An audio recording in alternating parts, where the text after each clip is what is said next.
서양에서는 결혼을 한 지 15년이 되면 석혼식을 한다고 합니다. 해보셨는지 모르겠네요. 25년이 지나면 그네 은혼식을 하고, 그리고 50년째는 금혼식을 한다고 합니다. 그 해보는 것도 괜찮을 것 같다는 생각을 해봅니다.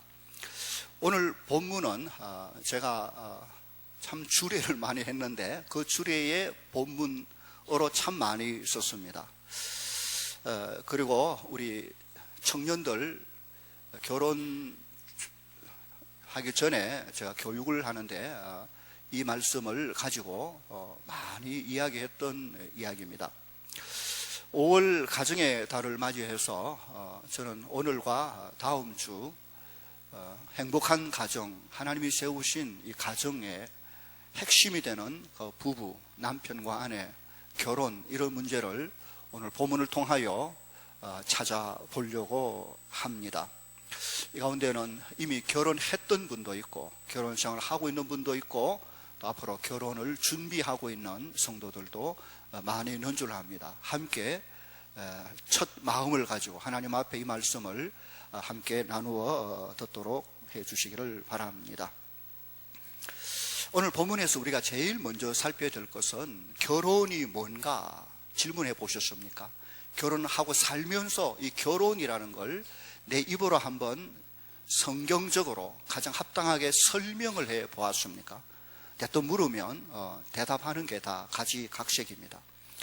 오늘 본문 18절 보면 여호와 하나님이 이르시되 사람이 혼자 사는 것이 좋지 아니하니 내가 그를 위하여 돕는 배필을 지으리라 라고 하셨습니다.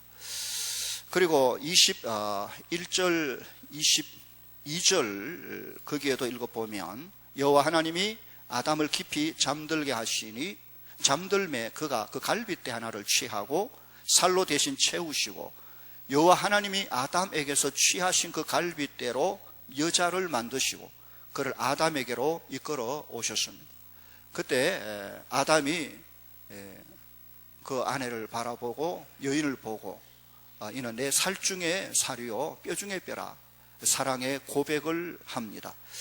그래서 하나님께서 둘을 결혼 공포를 하지요. 이제 너희는 둘이 아니고 한 몸이 되었다 라고 하면서 한 가정이, 부부가 한 가정을 이루어 시작합니다. 그때부터 두 사람은 벌거벗어서나 부끄럽지 아니한 관계 속에 살게 되어지는 모습을 보여줍니다. 결혼이 뭡니까? 설명을 해 보실 수 있겠습니까? 하나님이 아담을 지으시고 그리고 주께서 아담을 위하여 결혼에 대한 계획을 가지고 계셨습니다. 돕는 배필을 지어야 되겠다 생각을 하시고 친히 돕는 배필 여자를 만드셨습니다. 그리고 그를 아담에게로 이끌어 만나도록 주선을 하셨습니다. 서로 둘이 만나자 두 사람 사이에 사랑의 아름다운 고백이 흘러나오게 되었습니다. 주께서 그들을 한 몸이다 라고 선포하시며 그 후로 그들은 부끄럽지 않는 사이가 되어 한평생 살았다. 이것이 결혼이지요. 이제 가장 중요한 것은 결혼은 하나님이 하셨다는 것입니다. 하나님의 작품인 것입니다. 그가 만드시고 그가 이루시고 그가 선포하시고 그가 계획하신 그대로 하신 것입니다. 결혼은 두 사람을 향한 하나님의 계획이 그 둘을 통하여 이루어진 것입니다. 사람의 편에 볼 때는 서로 만나고 연애하고 연구하고 토라지고 알아보고 따지고 그렇게 해서 결심을 하고 작정하고 그렇게 했는지 모르겠지만, 그러나 그 배후에 사람을 지으시고 아시는 하나님의 계획이 먼저 있었던 것입니다. 둘이 결혼하고 보니까 이것이 하나님의 계획, 하나님의 뜻이라는 것을 받아들이는 게 중요합니다. 결혼은 하나님이 계획하신 그 일들을 믿음으로 받아들이고 순종하는 신앙 고백인 것입니다. 결혼 예비 준비를 위하여 한 두세 시간 이제 남녀 결혼 예비 신랑 신부를 만나서 묻는 말이 바로 이것입니다. 두 사람이 결혼을 하게 되는데 결혼이라는 그 성경적인 의미, 정의를 한번 설명해 보라 하면 대개 다 머뭇거리다가 나름대로 대답하지만 제가 원하는 바 대답을 듣기가 쉽지 않습니다. 그리고 또 묻는 게 있는데, 이 사람과 결혼을 하겠다는 가장 중요한 이유가 뭔가? 뭘 보고 이 사람과 결혼하기로 작정 결심을 했는가 물어보면 아마도 상대방의 성격이 좋고 나를 가장 잘 이해해주고 편안해서 그렇게 해서 결혼을 하게 됐다, 또 신앙을 가지게 돼서, 또 여러 가지 이유를 댑니다만은, 그러나 그 대답도 제가 듣기에 좀 신통찮은 대답들이 많습니다. 제가 다시 묻습니다. 만약에 결혼해가지고 이 두 사람이 서로 살면서 처음에 내가 그런 사람으로 알고 그래서 결혼했는데 1년 살고 2년 살다 보니 내가 생각했던 그 사람이 아닐 경우, 내가는 이런 사람인 줄 알고 결혼했는데 나중 가보니까 전혀 아닐 경우가 있을 수 있다는 거지요. 그럴 경우에 어쩌겠느냐? 나는 성격이 좋고 날 잘 이해해주고 이런 사람인 줄 알고 그것 붙잡고 결혼했는데 살아보니까 날 전혀 이해해주지도 아니하고 성격도 이상하고 전혀 딴 사람인 게 탄로가 났다는 것이죠. 일부러 감추진 않았겠지만 살다 보면 다 보이는 것이죠. 그때 어떻게 하겠느냐? 결혼을 물리겠느냐? 모두가 그 질문 앞에 당황할 수밖에 없는 것입니다. 내가 처음부터 봤던 그 사람이 끝까지 변하지 않는 그 사람 맞다면 한평생 싸울 일도 다툴 일도 없습니다. 알고 결혼했으니까. 문제는 내가 전혀 몰랐던 그 사람의 정체가 하나하나 드러나고 나중에는 정말 어이없는, 나하고는 전혀 맞지 않는 한 사람이 내 앞에 있는 걸 발견할 때 때로 좌절하게 되어지는 것입니다. 실제로 우리가 결혼할 때 배우자를 몇 프로 아느냐 물어보면 절반을 압니다. 30%를 압니다. 어떤 사람은 70%를 압니다. 새빨간 거짓말입니다. 무슨 의도적으로 거짓말한 건 아니지만서도 그 30년의 인생을 하룻밤도 안 자보고 안다고요? 전혀 그렇지 않습니다. 빙산의 일각을 보는 것과 같은 것입니다. 사실 결혼할 때 두 사람은 거의 서로를 모른다고 봐야 됩니다. 내 눈에 보고 그동안 들은 것은 그 인생에 그야말로 빙산 일각에 지나지 않은 것입니다. 일단 결혼하고 하룻밤만 지나도 그 다음 날 그 사람의 진짜 모습이 조금씩 보여집니다. 그러다가 한평생을 봐도 그 사람의 진짜 모습을 다 찾아내기가 어려운 것입니다. 때로는 다투면서, 때로 싸우면서, 그리고 조금씩 그를 경험하면서 배우자의 정체를 알아가는 과정을 겪는 것입니다. 그래서 정말 결혼하고 나면 비로소 상대방이 내가 생각했던, 내가 결심했던 바로 그 사람이 아니라는 사실을 알고는 소스라치게 놀라고 큰 혼란에 빠지는 사람도 있는 것입니다. 여러분 어떻습니까? 내가 결혼할 때, 연애할 때, 그리고 결심하고 이 사람이면 됐다, 바로 그 사람이 지금 내 남편 맞습니까? 바뀌진 않았습니까? 바뀐 게 아닙니다. 원래 그렇습니다. 내가 못 봤을 뿐이지. 오늘 하나님께서 말씀하시는 것이, 중요한 것이 무엇입니까? 그것은 결혼은 두 사람이 만나 서로 대화하고 결심하고 연구하고 생각하고 판단한 두 사람의 지혜의 판단의 산물이 아니라는 것입니다. 결혼은 두 사람 이전에 하나님이 이미 계획하셨고 만드셨고 이끄셨고, 그리고 그 가운데 서로를 바라보고 사랑을 고백하며 하나님이 짝지어 주신 것임을 말해 주는 것입니다. 결혼은 사람의 결정 이전에 사람을 지으신 전지전능하신 하나님의 계획과 결정이 먼저 있었다는 사실을 반드시 기억해야 될 것입니다. 내가 지금까지 함께 살고 있는 내 남편 또는 내 아내가 내가 많은 여러 여자들 가운데, 남자들 가운데 내가 능력이 있어서 골라 잡은 사람이 아닌 것입니다. 하나님께서 이미 내가 알기 전에 그 사람을 내 남편으로, 내 아내로 그분이 계획하시고 정하신 그 결혼의 원리, 그 주권이 하나님의 계획 속에 있었다는 걸 오늘 본문이 우리에게 보여주고 있는 것입니다. 우리는 그것을 믿어야 됩니다. 하나님이 나를 위하여 정해놓은 그 사람을 내가 만난 것입니다. 그리고 하나님 앞에 이 사람이 하나님이 나를 위하여 정해준 그 사람임을 믿음으로 받아들이는 신앙 고백인 것입니다. 결혼은 사람의 선택의 결과가 아닙니다. 하나님께서 이미 미리 예정하신 배우자를 확인하고 믿음으로 받아들이는 신앙 고백입니다. 결혼은 두 사람만의 철석 같은 그런 약속이 아닙니다. 하나님과 약속인 것입니다. 하나님의 계획을 믿음으로 인정하고 순종하는 신앙 고백적 차원에서 결혼을 봐야 되는 것입니다. 그래서 결혼은 하나님이 짝지어 주셨기 때문에 사람이 지 마음대로 함부로 나눌 수가 없는 것입니다. 하나님을 포기해버리면 지가 마음대로 했다 생각하니까 지 마음대로 가정을 깰 수 있을는지 몰라도 그것도 그럴 수 없지만, 하나님을 믿고 있는 이상은 그분이 정해준 아내를 함부로, 남편을 함부로 버리거나 그럴 수 없는 것입니다. 만약 그렇게 하려면 먼저 하나님부터 버리십시오. 하나님을 믿지 마십시오. 하나님 계획, 하나님 전능 이런 거 없다, 이거는 내가 전적으로 했다라고 생각한다면 아내를 버리든지 남편을 버리든지 지 마음대로 할 수 있으려니 모르겠지만, 하나님을 믿는 사람이라면 이혼 이자도 말도 생각도 하지 말아야 될 것입니다.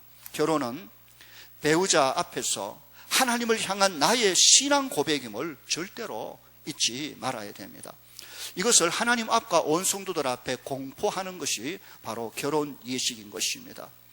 사실 오늘날 수많은 사람들이 자신의 결혼을 자신의 선택의 결과인 줄로 믿고 있다가 결혼 생활이 힘들면 생각하기를, 내가 그때 잘못 판단하고 내가 좀 더 생각하고 좀 더 기다리고 좀 더 기도하고 좀 더 알아볼 걸 내가 실수해서 내가 판단을 잘못했어 라고 한탄합니다. 그러나 이것은 전혀 성경적이지도 않고 인간적이지도 않는 것입니다. 배우자는 하나님이 짝지어 주신 사실임을 믿고 믿음으로 하나님 앞에 받아들이는 신앙의 고백 위에 서 있다는 사실을 절대로 잊지 말아야 될 것입니다. 하나님이 주신 아내와 남편, 하나님이 정해주신 그가 아무리 연약하고 부족해도 그가 나를 위하여 맡겨주신 바로 그 사람과 살아야 될 삶의 의무와 책임이 우리 속에 있는 것입니다. 오늘 두 번째로 생각할 것은, 결혼을 하면 두 사람이 부부가 되어집니다. 부부가 됨에 중요한 두 가지 요소가 있습니다. 두 가지. 그 첫째가 하나가 한 몸이라는 요소인 것입니다. 보면 21절과 22절을 보면, 여호와 하나님이 아담을 깊이 잠들게 하시니 잠들매 그가 그 갈빗대 하나를 취하고 살로 대신 채우시고, 여호와 하나님이 아담에게서 취하신 그 갈빗대로 여자를 만드시고 그를 아담에게로 이끌어 오셨다라고 했습니다. 우리가 이 본문을 통하여 쉽게 알 수 있는 것은, 여자 곧 하와는 아담의 몸에서 나왔다는 사실을 말해 줍니다. 즉 남자와 여자가 한 몸이었다는 것입니다. 아담은 하나님께서 흙으로 만드셨지만 하와는 아담의 속에 있는 갈빗대를 취하여 살을 채우고 만드신 것입니다. 그러므로 하와는 아담의 갈빗대 곧 한 몸인 것입니다. 원래 한 몸인 것입니다. 그러므로 결혼은 남편이 자기 갈빗대를 찾은 것과 같은 것입니다. 중요한 자기 갈빗대를 찾아야 되지, 여기다가 남의 갈빗대를 갖다 끼우려고 생각하면 안 되는 것입니다. 남의 갈빗대가 아무리 튼튼하고 이쁘고 뾰족하고 잘생겨도 그건 내 갈빗대가 아니면 내게는 안 맞는 것입니다. 남의 여자가 아무리 이쁘고 잘나도 그건 이쁘고 잘난 건 맞지만은 내 것은, 내 몸은 아니기 때문에 함부로 탐하면 안 되는 것입니다. 부부는 여하튼 한 몸이라는 걸 보여줍니다. 24절 보십시오. 이러므로 남자가 부모를 떠나 그 아내와 합하여 둘이 한 몸을 이룰지로다. 몸을 이룰지로다. 그래서 남편은 자기 갈빗대인 아내를 자기 몸으로 받고 사랑하고 아껴야 정상인 것입니다. 에베소서 5장 28절에 이와 같이 남편들도 자기 아내 사랑하기를 자기 자신과 같이 할지니 자기 아내를 사랑하는 자는 자기를 사랑하는 것이라 라고 했습니다. 그런데 문제는 이 사실을 받아들이기가 쉬운 일이 결코 아닙니다. 이게 정말 믿어집니까? 정말 사이가 좋을 때는 죽고 못 사는 한 몸 같은데 서로 싸우고 시기하고 안 좋을 때는 그야말로 원수같이 지낼 때가 얼마나 많은지 모르는 것입니다. 성경은 둘을 한 몸이라고 말했는데 우리 생각하기를 그건 비유처럼 둘이 한 몸처럼 살아라 라고 말하는 것으로 받아들이면 안 되는 것입니다.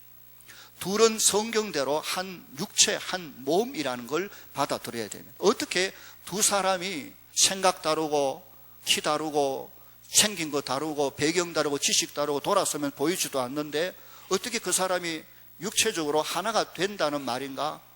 그래도 믿어야 됩니다. 왜 그런가 하면 그 말을 하나님이 하시기 때문에 그런 것입니다. 만약 하나님이 잘못 말하셨다면 모르겠지만 잘못 말하실 수 없는 하나님이 둘은 둘이 아니라 한 몸이라고 그분이 말씀하셨다면 그 말씀은 진리입니다. 둘은 우리가 보기에는 둘처럼 여겨지지만 하나님이 부부를 하나로 만들 때 그 둘은 둘이 아니라 한 몸, 한 육체라는 것을 믿음으로 받아들이는 것이 필요한 것입니다. 둘이 한 몸을 이룰지로다. 우리 눈에는 둘이 같아 보이고 돌아서면 안 보이고 니하고 내하고 어떻게 한 몸이 있냐, 둘이 같이 있을 뿐이지라고 해도 그건 틀린 것입니다. 성경대로는 둘은 하나의 몸, 한 몸, 그게 부부의 몸인 것입니다. 다른 사람과 뭉쳐놓은 둘이서의 어불러 놓은 그하고는 다른 것입니다. 이 사람 저 사람 둘이서 한 사람인 것처럼 사는 그 팀하고 부부로 만들어 팀하고는 다른 것입니다. 부부는 한 몸이고 그 다른 사람들은 그냥 한 팀으로 있을 뿐인 것입니다. 우리는 이 말씀을 믿어야 됩니다. 그리고 정말 믿음이 현실로 되도록 훈련할 필요가 있는 것입니다. 서로를 바라보면서 너와 내가 아니라 우리는 한 몸, 하나님이 한 몸으로 만든 것을 받아들이는 믿음을 키우고 훈련해야 됩니다. 이걸 못하면 안 됩니다. 끝까지 남으로 보고 니로 보고 나로 보고 네가 뭔데 내가 뭔데 그러면 안 되는 것입니다. 그건 한 몸 아닙니다. 한 몸을 이루었다는데 특징이 몇 가지 있습니다. 한 몸, 하나님이 부부를 두 사람이 한 덩어리가 돼가지고 한 몸처럼 서로 협력하고 사랑하고 아끼고 이해하고 살아라 그렇게 하지 않았습니다. 너희는 한 몸이라고 말했습니다. 한 몸인과 한 팀, 한 조가 다른 게 있습니다. 한 조는 두 사람이 한 팀을 이루어서 뭘 일을 할 때 성공하려면 호흡을 맞추어 마치 한 몸인 것처럼 움직이지만 결국 그건 둘입니다. 저는 탁구를 치는데 복식을 칠 때 우리 조가 두 사람이 마치 한 사람인 것처럼 호흡을 맞추고 움직여야 이길 수 있습니다. 연습을 많이 해서 마치 한 사람 치는 것처럼 그렇게 뛰어다니며 합니다. 그러나 탁구가 끝났습니다.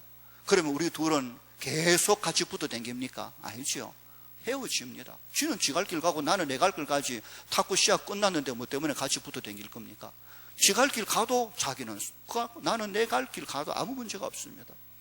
그거는 한 몸인 것처럼 움직였고 보였지만 절대로 한 몸 안에 두 몸이었다는 것이죠. 그러나 한 몸은 그렇지 않습니다. 마치 성격 다르고 서로 싸우고 완전히 두 사람 같지만 하나님이 만드신 부부는 한 몸이기 때문에 나누면 어떤 결과가 옵니까? 죽음, 사망이 옵니다. 몸과 팀은 그게 다릅니다. 팀은 나누어도 다 삽니다. 그러나 몸으로 만든 것은 나누면 니도 죽고 나도 죽습니다. 자기 마음대로 함부로 하나님이 짝지은 것을 나누는 것은 자살하는 자해하는 행위와 똑같다는 것을 여러분 기억해야 될 것입니다. 부부는 사람이 나눌 수 있는 분야가 아닙니다. 하나님이 정하신 것이기 때문에 사람이 나누면 죽음에 이를 뿐입니다. 하나님의 뜻 아닌 인간의 방법으로 함부로 그렇게 가정을 나누어 사는 사람들을 바라보면 그 마음속에 죽음과 같은 아픔을 늘 가지고 있습니다. 정말 회복되는 일이 쉬운 일이 아닌 것입니다. 부부는 한 몸, 나눌 수 없는 하나님이 정해, 그래서 그거를 절대로 지켜 기억하시기를 바랍니다. 또 하나 한 부부의 특징이 있습니다. 그것은 한 몸이기 때문에 부부 사이 속에는 소위 자존심 가는 게 없습니다. 없어야 됩니다. 자존심 여러분 다 있지 않습니까? 내 자신의 약함을 내가 지키지 누가 지켜줍니까? 누가 뭘 하면 내가 내 자존심을 지키기 위하여 강한 사람은 굉장히 강합니다. 그런데 이 자존심은 다른 사람이 나의 약점을 공격할 때 내가 나를 지키기 위한 행위지, 내 속의 약함 때문에 내가 자존심 상해가지고 이걸 덜쳐내고 공격하고 그러는 사람은 없습니다. 내 몸의 약함은 누가 볼세라 내가 아프지만 덮고 치료하려고 애쓰고 기다리고 그러려고 하는 것이 스스로 자기를 보호하는 것입니다. 부부가 한 몸으로 있으면 그 속에 자존심은 사라져야 마땅한 것입니다. 아무것도 아닌 일로 결국 다투고 크게 화를 일으키는 그것이 살펴보면 결국 자존심 문제입니다. 네가 뭘 알긴 알아 했던 그 한마디가 불씨가 돼가지고 결국에 온 가정에 불을 찔러버리는 자존심, 그는 결코 한 몸에 대한 믿음도 인식도 없는, 한 몸이면서도 마치 두 사람인 것처럼 서로 아웅다웅하며 사는 가정의 불행한 모습을 보여주고 있는 것입니다. 자존심은 건드려서도 안 되지만 부부 사이의 자존심은 건들려도 남의 것으로 여기고 상대를 공격하면 안 되는 것입니다. 마치 내 팔이 이쪽 팔을 공격한 것처럼 내 몸이 나를 친 것처럼 여기고 아파하며 감사하며 치료하며 기다리며 사매는 노력이 필요한 것이지요. 그게 정상적인 것이 안 되겠습니까? 내 몸에 부부는 한 몸이기에 자존심 가지고 싸우지 마십시오. 그것만큼 어리석은 일이 없습니다. 지 몸에 있는 상처를 가지고 막 어디가 자랑하고 막 드러내고 내 부끄러운 걸 이야기하고 공격하고, 이거는 미친 사람이나 그렇게 하지, 정상인 사람은 자기 몸의 약점을 스스로 덮지요.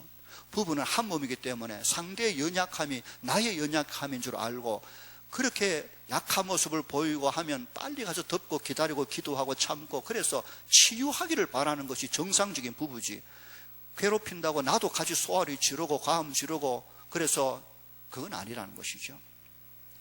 부부의 한 몸의 특징 또 하나는 감정이 하나인 것입니다. 한 몸이기 때문에 왼팔이 아프면 오른팔도 함께 아픔을 나누어 갔습니다. 머리가 아프면 온 몸이 함께 고통을 느끼는 것은 한 몸이기 때문에 그렇습니다.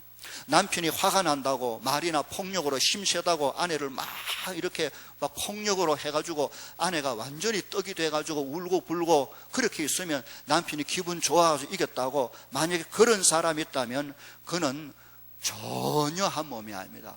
정말 그것은 한 몸이 아니든지 아니면 자기가 자기 몸을 두드려 팬 정신병자든지 둘 중에 하나입니다. 아내를 자기 몸으로 전혀 믿지도 인정하지도 않는 남으로 보든지, 아니면 자기 몸을 자기 손으로 두드려 패가 엉망으로 만들어 좋다고 말하는 정신 나간 미친갱이든지 둘 중에 하나이지, 어떻게 자기 아내를 두드려 패고 그래서 혹시 실수해서는 사과하고 회복할 그런 것까지 가는 건 몰라도 그렇지 않고 나중에 파산을 시킨다 하면 그건 옳은 정신이 아닌 것인 것입니다. 부부는 한 몸입니다. 한 몸 안에 붙어있는 지체는 항상 협조적이고 보완적입니다. 한쪽이 약하면 다른 쪽이 그 연약한 점을 도와서 싸매고 치료해 주는 것이 정상적인 사고의 사람의 모습입니다. 그래야 온몸이 건강하게 되는 것입니다. 내 몸에 있는 지체의 강한 부분은 약한 부분을 자동적으로 가서 덮어주고 끌어안는 것이 내 몸이기 때문에 그런 것입니다. 이 시간에 우리가 한번 제가 할 때마다 연습을 해보는 게 있습니다. 그래서 한 번 더 해보기를 원합니다. 한번 해보십시오. 여러분의 오른손과 왼손을 이렇게 펴보십시오. 자, 이게 나고, 자, 이게 또 내 아내고, 이래 부부가 폈습니까? 어떻게 생겼습니까? 보면 길고 짧고 또 높고 낮고, 사람이라는 게 이렇게 생긴 게 아니라 이렇게 생겨서 장점, 단점, 강점, 약점이 있습니다. 아내도 마찬가지입니다.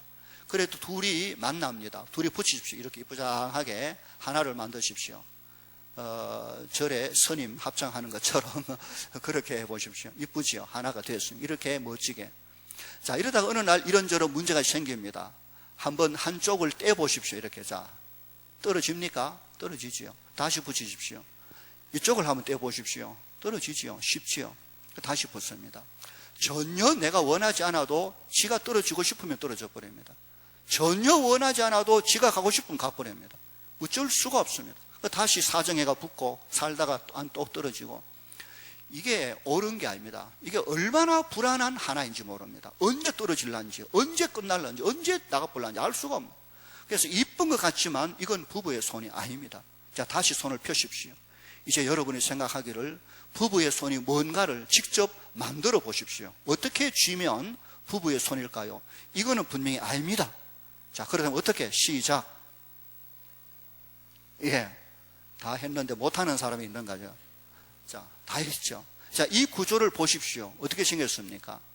한쪽이 길고 강한 모든 나의 것이 상대방의 깊고 약한 골을 다 덮고 있는 형국입니다. 상대방의 나의 약점을 다 끌어안고 있는 것입니다. 이게 하나입니다. 부부의 손입니다. 어느 날 나는 괜찮은데 아내가 연약한 마음 때문에 자꾸 넘어집니다. 빠져나가려고 한번 해보십시오.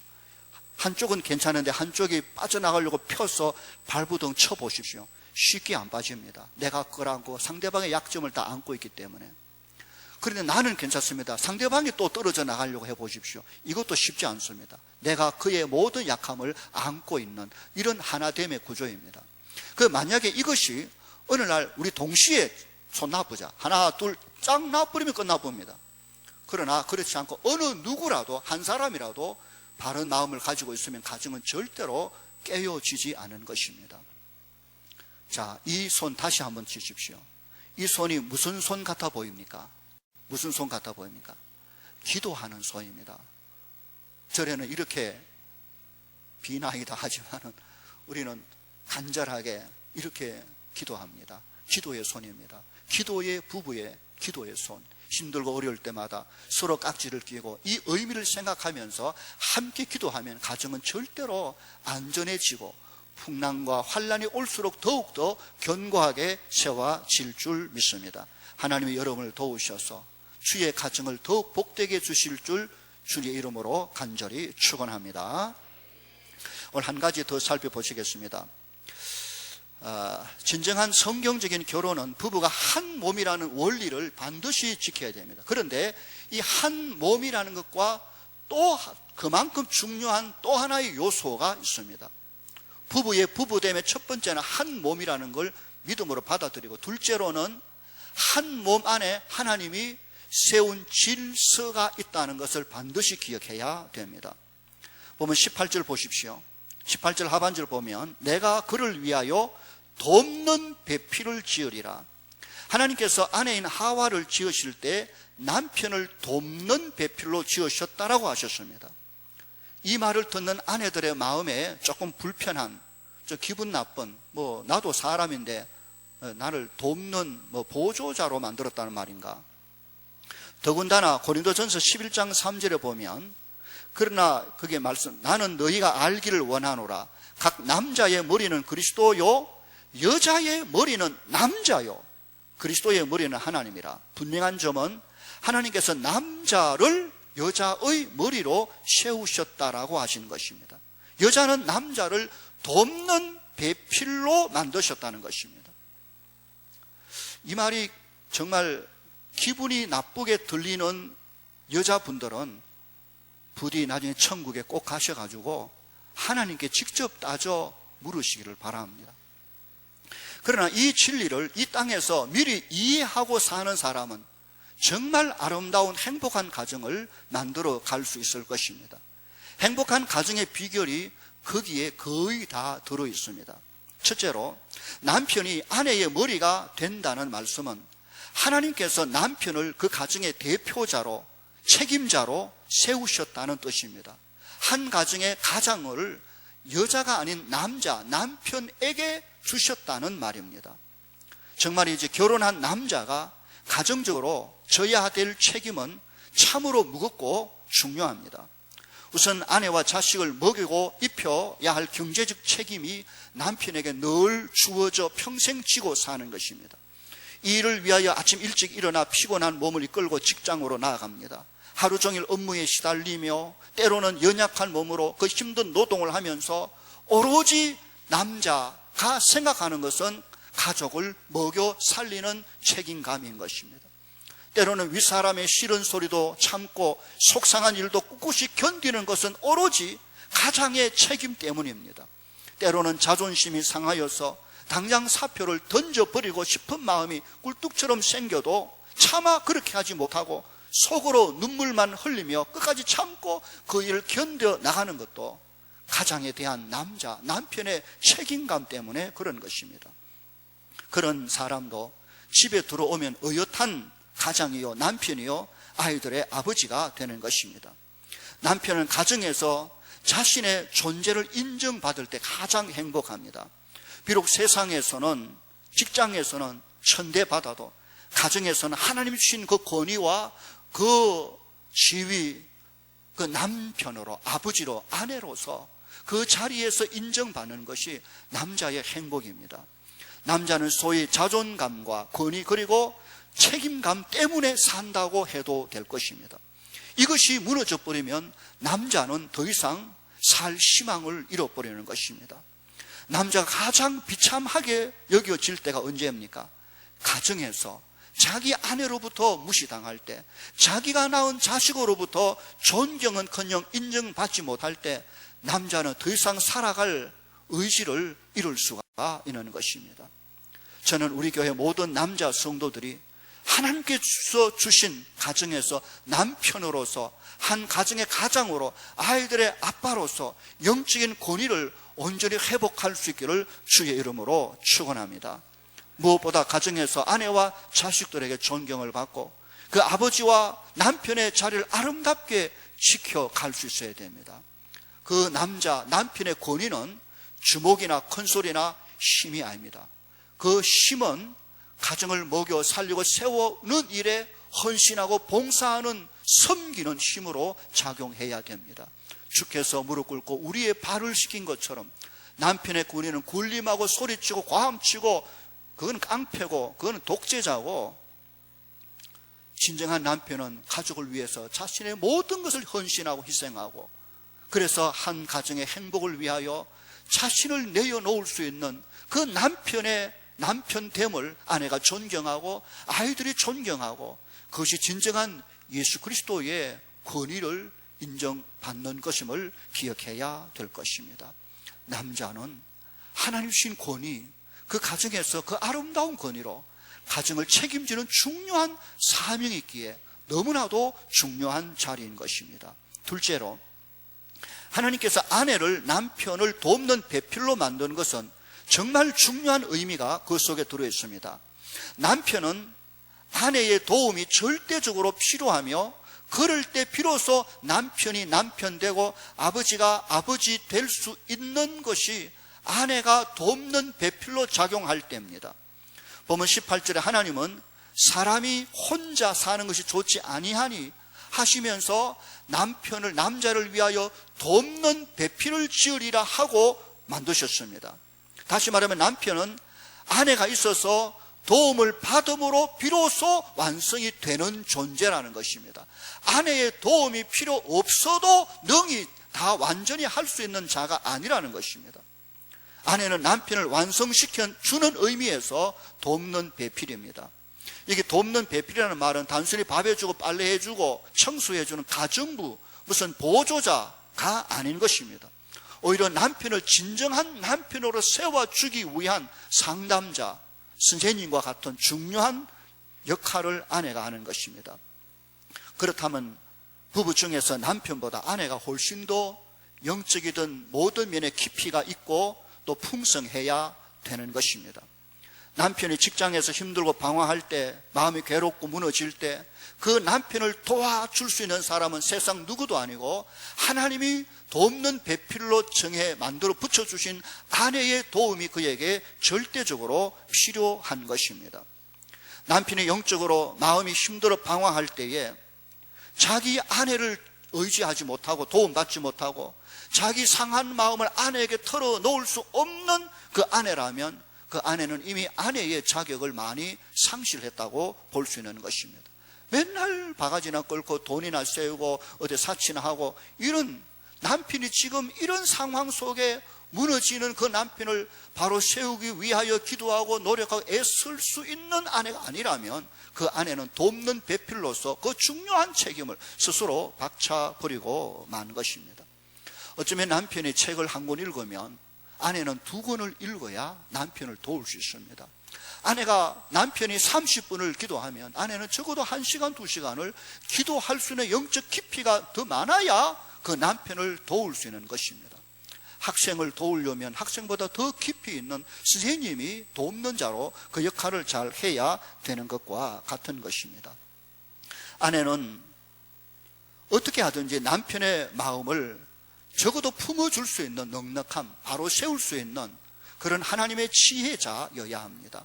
그래서 남편은 아내의 작품인 것입니다. 그 남편이 그렇게 훌륭하다면 그것은 거의 전적으로 하나님이 돕는 배필로 주신 그 아내의 기도와 수고와 희생의 결과가 분명하다라고 해도 되는 것입니다. 혹 지금은 형편없고 부족하고 연약하지만 하나님께서 그 아내의 눈물과 기도로 그 남편을 격려하고 세우고 용기를 북돋워 주므로 귀엽고 남편을 멋진 남편으로 세워 놓을 수만 있다면 그 아내는 지혜롭고 현숙한 사명을 잘 감당하는 아내가 되어질 것입니다. 아내들이여 남편을 남편 되게 하십시오. 남편이 남편 될 수 있는 것은 아내의 몫이며 책임이며 사명입니다. 그가 자기의 자리에 우뚝 설 수 있도록 자신의 남편이 가정과 세상에서 자존감과 권위와 책임을 가질 수 있는 사람이 될 수 있도록 하나님이 그 아내를 돕는 자로 세워주었는데 그 아내의 역할을 스스로 포기하는 어리석은 자가 절대로 되지 않아야 됩니다. 남편은 소위 자존심, 권위를 먹고 사는 사람입니다. 그 자존심을 아내가 안 세워주면 누가 세워줍니까? 특별히 자녀들 앞에서 아내는 그 남편의 권위를 절대로 험담하거나 깎거나 무시하면 가정을 스스로 허무는 짓을 하는 어리석은 자가 되고 맙니다. 남편이 부족하고 연약해도 자녀들 앞에 가족에서 남편의 남편됨을 진정으로 인정하고 세워주는 아내의 지혜가 있을 때 남편이 용기를 얻고 힘을 얻고 아이들도 자기 아버지를 존경하고 가정의 질서를 세우며 그 가정에 평안이 찾아오게 되어지는 것입니다. 남편이 남편 될 때에 아내가 행복하고 가정이 행복해질 것입니다. 그런 남편을 만들어내는 사람이 하나님이 붙여주신 돕는 배필 아내인 것입니다. 그래서 하나님은 아내를 남편을 돕는 자로 만드신 것입니다. 아내의 존재와 위치와 역할이 얼마나 소중한지 다시 아셔야 합니다. 저는 이전에 어떤 가정 세미나에 참석해서 한 노래를 배웠는데 그 노래를 부르면서 한없이 흐르는 눈물을 주체할 수가 없었던 적이 있었습니다. 그것은 저뿐만 아니라 참석했던 다른 사람도 다 울고 불고 했는데 어떤 노래인가 하면 그 가요를 개사해가지고 했는데 3절까지 있습니다. 제가 한번 불러볼게요. 여보 있잖아, 내가 있잖아, 사랑하는 내가 있잖아. 여보 있잖아, 내가 있잖아, 당신 곁에 내가 있잖아. 우리에겐 미래가 있어, 희망찬 내일이 있어. 힘이 들고 가슴 아파도 우리에겐 내일이 있어. 3절. 여보 있잖아, 내가 있잖아, 사랑하는 가족이 있어. 여보 있잖아, 내가 있잖아, 우리 곁에 주님이 계셔. 이 노래인데요, 제가 오늘 이게 설교를 잘 못하고 하는데 그래서 진짜 그 세미나를 듣고 이 노래를 부르니까 얼마나 가슴이 미워지는 것처럼 마음이 뜨거워지는지. 아무쪼록 저는 다음 주에 걸쳐서 가정을 위하여라는 본문을 가지고 한 2번 정도 한 번 더 설교를 하려고 합니다. 5월 가정의 달에 다시 한번 자신의 존재와 가족과 가정들의 하나님 주신 축복과 의미들을 다시 살리고 이 땅에 사는 동안 주의 영광 크게 드러내는 복된 가정들 다 될 수 있기를 주의 이름으로 간절히 축원합니다. 기도하겠습니다. 거룩하신 아버지, 우리는 우리 나름대로 열심히 생각하고 산다고 하지만 하나님께서 우리를 위하여 계획하시고 정해 놓으신 성경적인 원리와 법을 잘 이해하지 못하고 함부로 가정을 운영하고 함부로 삶으로 주님이 주신 작은 천국을 내 손으로 허물어 버린 적이 너무나도 많았음을 고백합니다. 주여, 다시 한번 말씀을 통하여 오늘 부부가 무엇인지, 결혼이 무엇인지, 가정이 무엇인지, 남편이 아내가 어느 자리에 어떤 일을 해야 되는지, 그래서 하나님의 공동체 그 나라가 어떻게 행복하게 세워지는지, 이 영적인 원리를 우리가 붙잡을 수 있도록 은혜를 베풀어 주시기를 바라옵고 소원하옵나이다. 때로 넘어지고 자빠지고 상처가 나고 때로 울며 아파한다 할지라도 다시 주의 말씀을 붙들고 일어나며 회복하며 기어코 주님이 원하시는 아름다운 행복의 삶들을 드러내는 우리 모두가 되게 하여 주시옵소서. 함께 하심을 감사하고 예수님 이름으로 기도하옵나이다. 아멘.